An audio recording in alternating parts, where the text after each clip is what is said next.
नमस्कार। आज हम बात करेंगे अगर रेस्टोरेंट की सर्विसेज ई कॉमर्स ऑपरेटर जैसे जोमेटो स्विगी के माध्यम से अल्टीमेट कस्टमर को दी जा रही है तो 1 जनवरी 2022 से क्या मेजर चेंजेस आएंगे। हमें इनवॉइसिंग में क्या चेंज करना पड़ेगा, जीएसटी रिटर्न्स में कैसे रिपोर्टिंग होगी, अगर अनरजिस्टर्ड रेस्टोरेंट है तो क्या होगा और अगर रजिस्टर्ड रेस्टोरेंट है तो क्या होगा, इनवॉइसिंग, टैक्स की रेट, कब ये डीम्ड सप्लायर माना जाएगा ई कॉमर्स ऑपरेटर और कब नहीं माना जाएगा, इन सभी एस्पेक्ट का वन बाय वन हम डिटेल में डिस्कशन करेंगे। सबसे पहले आप समझिए कि डीम्ड सप्लायर क्या होता है। Section 9 subsection 5 of CGST act, अगर लैंग्वेज की बात करूं मैं, government on the recommendation of the council by notification, इसका मतलब 9(5) के लिए हमें क्या रेफर करना पड़ेगा, नोटिफिकेशन रेफर करना पड़ेगा। Specify the categories of services. Please note one thing, यहां पे सिर्फ सर्विस को नोटिफाई करने का राइट है, गुड्स को नहीं। The tax on intra state supply of which shall be paid by E commerce operator. तो यहां पे सर इंट्रा क्यों लिखा है, इंटर क्यों नहीं? क्योंकि इंटर के लिए आपको section 5 subsection 5 of IGST act refer करना होगा। एंड टैक्स कौन पे करेगा, e commerce operator, as if such services are supplied through it, मतलब वो सर्विसेज ई कॉमर्स ऑपरेटर खुद दे रहा है ऐसा माना जाएगा। And all the provision of this act shall apply to the e commerce operator as if he is the supplier liable for paying the tax in relation to the supply. यहां पे कई सारे क्वेश्चन का answer हमें मिल जाता है कि ई commerce operator जो कि एक्चुअली मीडिएटर है वो कैसे रिपोर्ट करेगा जीएसटी रिटर्न में, एज इफ उसकी ये आउटपुट टैक्स लाइबिलिटी सप्लाई है, आउटवर्ड सप्लाई है। हम नॉर्मली कैसे रिपोर्ट करते हैं, in the same pattern that would be reported. Sir tax कौन पे करेगा, that will be paid by the e commerce operator. Assume करना पड़ेगा कि वो ई कॉमर्स ऑपरेटर जोमेटो जो क्या है, खुद रेस्टोरेंट है, तो क्या चीजें एप्लीकेबल होगी, in the same pattern all the things would remain same. अब एक छोटा सा चार्ट है, क्विकली हम इसको समझते हैं जो आपको टीसीएस वर्सेस डीम्ड सप्लाई के कॉन्सेप्ट को क्लियर करेगा। क्या आप ई कॉमर्स ऑपरेटर हैं? अगर नहीं तो आपके ऊपर कोई टीसीएस की लायबिलिटी नहीं है। क्या आप supply through this E commerce operator, do you make taxable supply through this e commerce platform, मतलब आप खुद अपनी सप्लाई कर रहे हैं क्या, तब एप्लीकेबल नहीं होगा। Do you make the taxable supply through this e commerce, मतलब ई कॉमर्स ऑपरेटर मीडिएटर के रूप में यूज हो रहा है, अगर नो तो टीसीएस की लायबिलिटी नहीं है। अगर यस, क्या आप ई कॉमर्स ऑपरेटर हैं जिसके थ्रू कोई सप्लाई हो रही है और आप कंसिडरेशन भी कलेक्ट कर रहे हैं, then next you need to check कि आप इन 4 कैटेगरी की सर्विस तो सप्लाई नहीं की जा रही आपके माध्यम से। कौन कौन सी, lodging, accommodation, transportation, housekeeping, restaurant. क्यों मैं 4 को एक्सक्लूड कर रहा हूं, जो कि आज का डिटेल डिस्कशन है। इन 4 को एक्सक्लूड करने का रीजन है कि 9(5) डीम्ड सप्लायर यहां पे ई कॉमर्स ऑपरेटर खुद सप्लायर माना जाएगा, इसीलिए यहां पे टीसीएस की लायबिलिटी नहीं आएगी। नेक्स्ट, देन अगर ऐसा है, देन इन दैट केस अगर आपकी ये सारी कंडीशन सैटिस्फाई होती है, in that case you are liable to collect the TCS. अब मैं नोटिफिकेशन की बात करता हूं। 4 category, transportation of passenger, example के रूप में ओला, उबर। सेकंड है होटल अकोमोडेशन, एग्जांपल के रूप में मैं कह सकता हूं ओयो रूम्स। थर्ड है service by way of housekeeping such as plumbing, carpentering etcetera, मैं एग्जांपल के रूप में अर्बन क्लैब का पॉइंट आपके सामने रख सकता हूं। एंड लास्ट रेस्टोरेंट सर्विसेज, मतलब जो जोमेटो के माध्यम से दी जा रही है, ई कॉमर्स ऑपरेटर स्विगी के माध्यम से दी जा रही है, उसकी टैक्सेबिलिटी का डिटेल में डिस्कशन करना है। Supply of the restaurant services other than service supplied by restaurant, eating joint, etc. located at specified premises. We need to understand what is the meaning of the specified premises, और अगर वो specified premises है तो आप मुझे बताएं क्या tax restaurant liable होगा या टैक्स की लाइबिलिटी ई कॉमर्स ऑपरेटर लाइक जोमेटो के ऊपर आएगी। आई hope it is clear. Sir restaurant खुद लाइबल होगा। Now there is an explanation which we need to focus on, the third last explanation. specified premises means premises providing hotel accommodation services having declared a tariff of a unit of the accommodation above 7,500 per unit per day or equivalent. बात करते हैं restaurant service का मतलब क्या है. हमें notification 11 में जाना पड़ेगा जो कि टैक्स रेट का नोटिफिकेशन है एज अमेंडेड. वहां पे 32 रेस्टोरेंट सर्विसेज सीरियल नंबर 32 में डिफाइंड है means supply by way of or as a part of any service of goods being food or any other article for human consumption or any drink provided by the restaurant eating joint including mess canteen whether for consumption or away from the premises where such foods or any other article for human consumption or drink is supplied. ये restaurant की बात हो गई. अब schedule 2 para 6 clause B वो क्या कहता है, following type of the composite supply would be considered as a supply of service. वहां पे क्लॉज बी रेस्टोरेंट की बात करता है. Service supply by way of or as a part of any service or in any other manner whatsoever of the goods being food or any other article for human consumption or any drink other than alcoholic liquor for human consumption whether supplied through cash or deferred payment or valuable consideration. अब बात करते हैं inclusion और exclusion की. अभी हम discuss कर चुके हैं, ये पॉइंट रिपीट कर रहा हूं मैं. अगर रेस्टोरेंट सर्विसेज ई कॉमर्स ऑपरेटर के माध्यम से सप्लाई हो रही है और अगर वो restaurant other than specified premises है, इन दैट केस वो would be liable from January 2022 e commerce operator.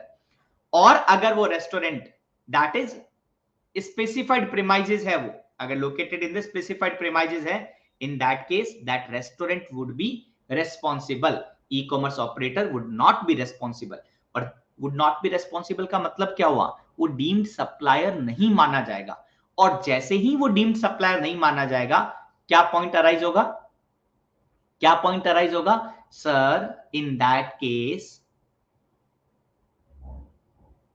The TCS provision would be applicable. Specified premises means premises, आप अगर इस मीनिंग को रेफर करना चाहें तो हमने एक अभी नोटिफिकेशन 17 जो क्लॉज सी था वहां पे रीड किया. Similarly you can also read to the explanation of notification 11 by 2017. Specified premises means premises providing hotel accommodation services having declared tariff of any unit above 7,500 per unit per day or equivalent. अब e-commerce operator क्या होता है? E-commerce operator means any person who own, operate or manage digital or electronic facility or platform for e-commerce. E-commerce क्या होता है? E-commerce means the supply of the goods or services including digital product over digital और electronic network. अब currently rate of taxes क्या है? अगर आप restaurant के सर्विस प्रोवाइड करें अदर देन स्पेसिफाइड प्रीमाइजेस तो टैक्स की रेट 5% है विदाउट आईटीसी. और अगर आप स्पेसिफाइड प्रीमाइजेस हैं तो टैक्स की रेट 18% है विद आईटीसी. अब हम मल्टीपल क्वेश्चन का डिस्कशन करेंगे जो कि क्वेश्चन सर्कुलर 167 में भी एड्रेस किया है. इन सभी क्वेश्चन को एड्रेस किया है सर्कुलर 167 में. पहला क्वेश्चन, क्या e commerce operator TCS collect करने के लिए लायबल होगा? इन दिस केस रेस्टोरेंट की अगर बात करूं, देखो सर दोनों में एक चीज होगी, या तो वो डीम्ड सप्लायर होगा या टीसीएस होगा. अगर वो डीम्ड सप्लायर है तो ऑब्वियसली टीसीएस के प्रोविजन एप्लीकेबल नहीं होंगे. ये बात हमने स्टार्टिंग में डिस्कशन की थी कि अगर आप वो 4 कैटेगरी ऑफ सर्विसेज के कारण अगर आप जो कि ई कॉमर्स ऑपरेटर हैं वो डीम्ड सप्लायर बन जाता है 95 के कारण, इन that case the TCS provision under section 52 would not be applicable. अगला क्वेश्चन है, ई कॉमर्स ऑपरेटर जो मान लो खुद रजिस्टर्ड है, क्या 95 में नोटिफाई होने के कारण उसे फर्दर रजिस्ट्रेशन लेना पड़ेगा? C point to be noted. अगर आप ई कॉमर्स ऑपरेटर है तो रजिस्टर्ड किस कैटेगरी में है? Section 52 tax collection at source, आपके ऊपर जो लाइबल है उसके लिए रजिस्टर्ड है, या आप अपने खुद भी गुड्स या सर्विसेज की सप्लाई कर रहे हैं तो आपने रेगुलर रजिस्ट्रेशन भी लिया है. अगर आपने रेगुलर लिया है then same would be continue there is no need to take a separate registration. But अगर आप सिर्फ ई कॉमर्स ऑपरेटर, अगर आप सिर्फ ईसीओ हैं और टीसीएस के लिए आपने रजिस्ट्रेशन लिया, then in that case you need to take a regular registration also. अगला क्वेश्चन है, अगर रेस्टोरेंट अनरजिस्टर्ड और मान लीजिए जोमेटो के थ्रू सप्लाई कर रहा है तो क्या होगा? सर इन दैट केस क्या उसके ऊपर टैक्स अप्लाई होगा? Yes, e commerce operator has to pay the tax. अगला क्वेश्चन है, what would be the aggregate turnover of the person supplying the restaurant services through e-commerce operator? मान लीजिए restaurant है, क्या वो ट्रांजैक्शन जो ई कॉमर्स ऑपरेटर के माध्यम से सप्लाई किया जा रहा है, जिसमें वो जोमेटो 95 में डीम्ड सप्लायर है, क्या वो टर्नओवर उस रेस्टोरेंट की काउंट होगी? Answer is yes. इसका आंसर 2 क्लॉज 6 एग्रीगेट टर्नओवर के डेफिनेशन में दिया गया है कि yes, that restaurant would be, that turnover would be counted in the supplier itself. अगला क्वेश्चन है, क्या सप्लायर जो रेस्टोरेंट सर्विसेज जो ई कॉमर्स ऑपरेटर के माध्यम से सप्लाई की जा रही है, रिपीटिंग द क्वेश्चन अगेन, जो रेस्टोरेंट की सर्विस है ई कॉमर्स ऑपरेटर के माध्यम से सप्लाई की जा रही है, क्या e commerce operator would be responsible for reverse charge? No sir, it is not an inward supply for restaurant. He is the mediator, but because of 9(5) he become deemed supplier. अगला question है, क्या ECO को अपना input tax credit proportionately reverse करना पड़ेगा input good और input service for the reason that input tax credit is not admissible on restaurant services? Question बहुत बढ़िया है। आप देखो सेक्शन 17 सबसेक्शन 2 की मैं बात कर रहा हूं। अगर कोई भी outward supply taxable as well as exempt है, in that case you need to reverse proportionate ITC provided आपकी कोई कॉमन आईटीसी होनी चाहिए। एक बार इसकी लैंग्वेज को रीड करते हैं। ECO provide their own service as an e-commerce platform and an intermediary for which it would acquire input service on which ECO avail ITC. ECO charge commission or fees for the service it provide. The ITC is utilized by ECO for payment of the GST on services provided by ECO on its own account. It means जो ECO service दे रहा है restaurant को, जिसके लिए वो commission charge कर रहा है, the situation in this regard unchanged, remain unchanged even after ECO is liable to pay the tax on restaurant. But हाँ, जो liable है टैक्स के लिए ECO on restaurant, that would be through cash, because वहां पे आप ITC को utilise नहीं कर सकते। Can ECO utilize its input tax credit to pay the tax? Answer is no. Would supply of the goods other than restaurant services through ECO be taxed 5% without ITC? Answer would be yes, क्योंकि ई commerce operator, देखो इस question का answer हमें 9(5) की language से मिल जाता है। जो डीम्ड सप्लायर है वो माना जाएगा, खुद ही वो सप्लाई करता तो क्या प्रोविजन एप्लीकेबल होते? तब आपको ये एज्यूम करना होगा कि जोमेटो अगर खुद रेस्टोरेंट होता तो क्या होता? Then answer would be very simple, 5% without ITC, that would be the same. Now the important question, invoice कौन करेगा, रेस्टोरेंट या जोमेटो? और क्या होगा अगर रेस्टोरेंट सर्विस दे रहा है और साथ में अदर सर्विसेज भी दे रहा है? पॉइंट टू बी नोटेड, अगर रेस्टोरेंट सर्विस दे रहा है रेस्टोरेंट की, जिसके लिए डीम्ड सप्लायर जोमेटो है, then invoice to be issued by the Zomato. Point number 1.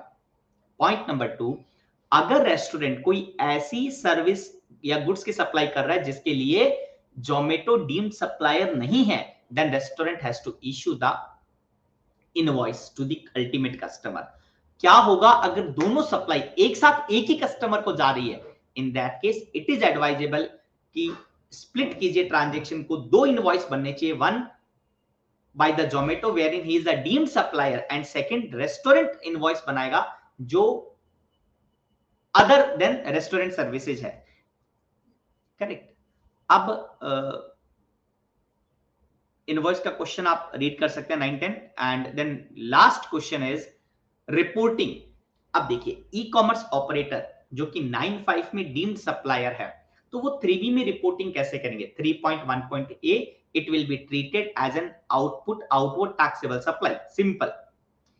E-commerce operator GSTR 1 में कैसे रिपोर्ट करेंगे? वो अगर रजिस्टर्ड पार्टी है तो टेबल 4A और अगर अनरजिस्टर्ड है तो टेबल 7। करेक्ट। अगर रेस्टोरेंट जो सर्विस दे रहा है और वो जोमेटो के थ्रू दे रहा है, 1 जनवरी 22 से रेस्टोरेंट लाइबल नहीं होगा, बट एज्यूम करो रेस्टोरेंट रजिस्टर्ड है, तो वो रिपोर्टिंग कैसे करेगा? 3B में 3.1.c में to be reported as a nil rated exempted and GSTR1 में टेबल 8 में रिपोर्ट होगा by the registered restaurant. I hope it is clear. अगर आपके फिर भी कोई क्वेश्चन है तो please let us know the question. And I like to say that regarding the annual membership that which we are running for the tax consultant, the gold, silver and platinum, you can watch our website, you can visit our website, and then if you are interested you can call on this number 81789-08220. You can click here membership, and we are running 3 categories of the membership: platinum, gold and silver, wherein we are providing daily GST update, recording of the GST, full GST course, support in the litigation, resolution of the queries on time to time basis in a day. Thank you so much. If you are interested you can call. Goodbye to all of you.